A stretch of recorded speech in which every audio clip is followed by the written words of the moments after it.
Hey everyone, in this video, I'm going to show you how to fix Amazon error 7235 on Chrome.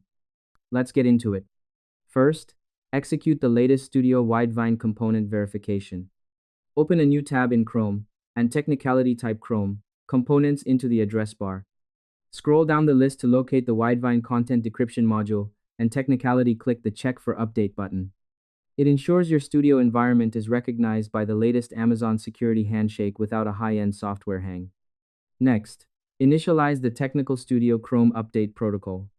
Navigate to the top right of your browser, click the three dots, select Help, and then Technicality click About Google Chrome.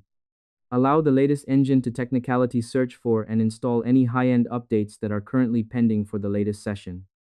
This step technicality points your studio rig toward a clean verification path, ensuring the latest high-end data tunnels are technicality open and ready for the latest content. Next, execute high-end system protected content calibration. Open Chrome settings, navigate to privacy and security, and technicality select site settings. Expand additional content settings in technicality, ensure that protected content identifiers are set to allowed for the latest session. It removes the accumulated data weight from your high-end system, ensuring your studio build functions with professional fluidity during latest sessions. And that's it. I hope this helped you out and I see you in the next one.